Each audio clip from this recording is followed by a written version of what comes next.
Hello everyone and welcome to another Top 5 Records video. The last couple of days I've been reviewing all the albums, all the solo albums by David Gilmour in standalone videos, and now I'm going to be ranking them. It won't be one of those big videos like I did with Pink Floyd or I did with Nick Cave last week, because David Gilmour solo made 5 albums. Nevertheless, 5 albums including Luck and Strange, the one that he released today. I'm going to be ranking that, and I'm going to start off with on number 5. The I picked this CD up, and the first thing that happens, honestly, is it breaks. It breaks. I mean, I do not understand why people were so enthusiastic about CDs, because these covers, without doing strange stuff, they just constantly keep falling off. I'm not a CD man, so in that way, it is perhaps appropriate that About Face is the one I have on CD. On number 5, I think About Face shows Gilmour at his lowest. This album was made with so many great musicians. He has John Lord from Deep Purple here. He produced it with Bob Ezrin. There are so many incredible talents here. Roy Harper is doing vocals. Pino Palladino is playing the bass guitar. Incredible musicians. He took his time. He came up with an extract of kitsch. Nothing of About Face does anything for me. Um, in the video I did about it, I go into more detail, but there are moments here, and he wrote the lyrics himself, in which it is just um, it goes to a certain childlike proportions of not childlike, let's say teenage like. It's like this teenager who, for the first time, notices that there is more going on in the world, and this faux pas deep lyrics then sung by someone with a dreamy voice. Yeah, this is a travesty. And even when somebody like I know his name, Pete Townsend, is writing the lyrics, he just doesn't pull it off.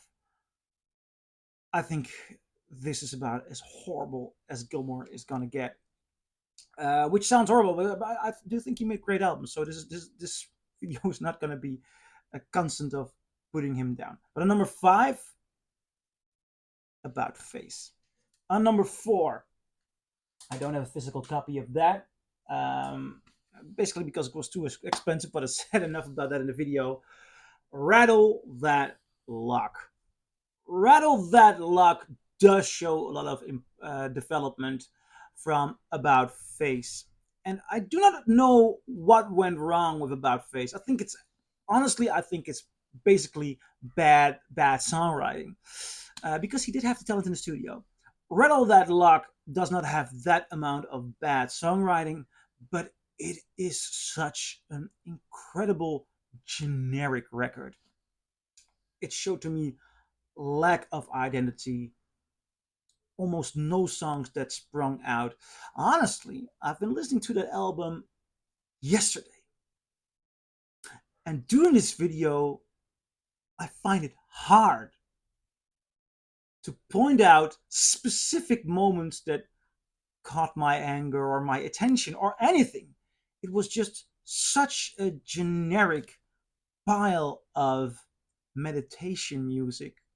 Yeah, that I don't know what else to make of it. So on number 4, Rattle That Luck.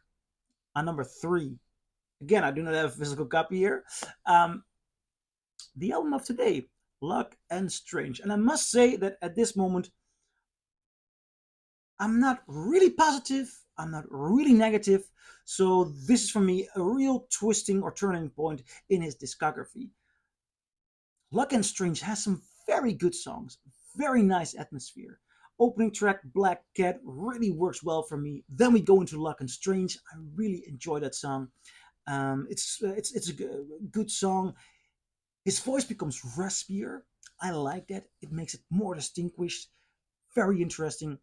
Then at the Piper's Call, you do notice that Gilmour is not fully um, fully transforming the way he wants to, because he announced Luck and Strange as a real transformation album, but it doesn't.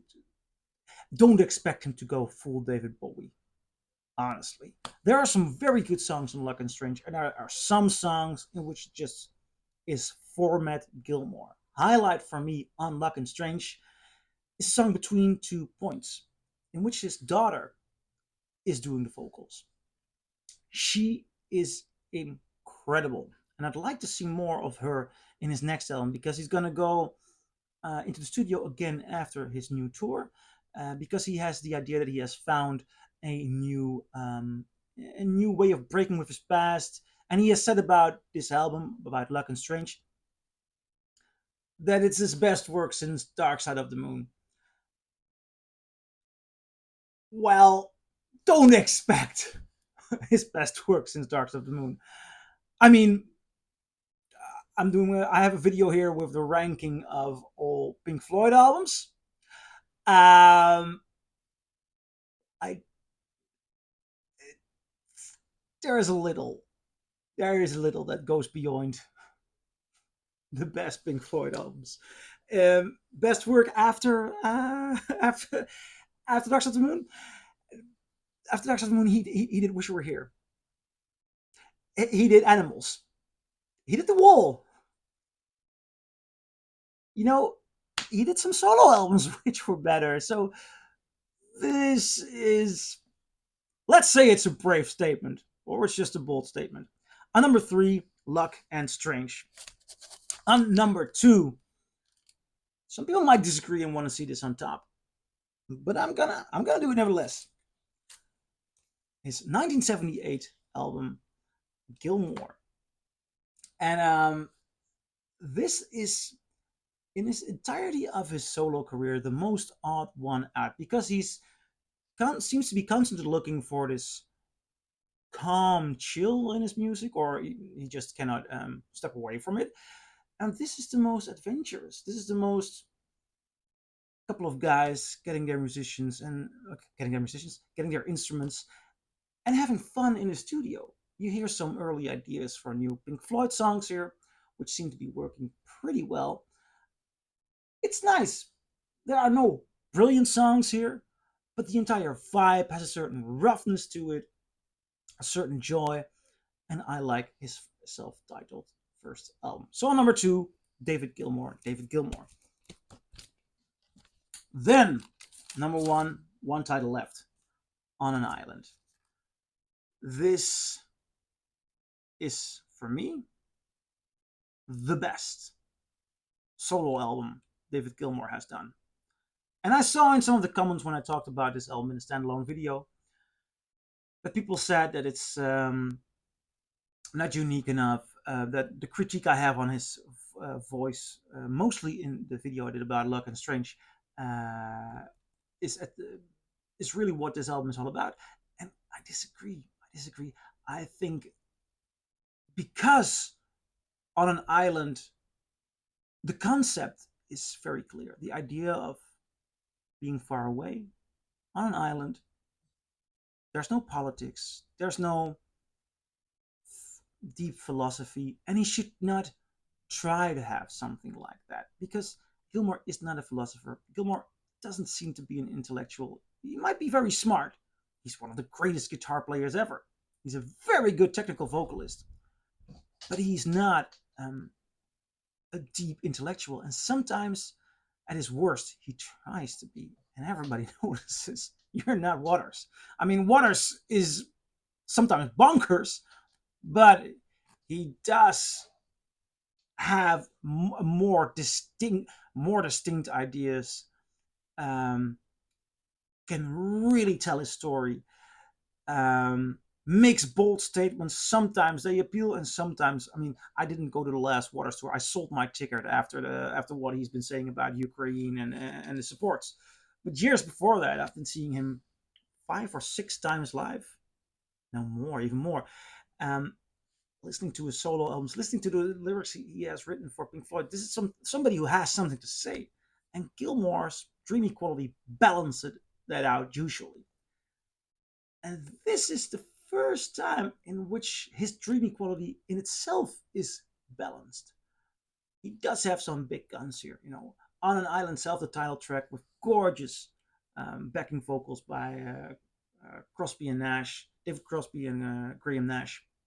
It really works well. This is a beautiful, beautiful album. So, this is my ranking of Gilmour albums. I'm curious, do you agree? Do you disagree? Leave a comment below, and I'll see you in my next video. Bye.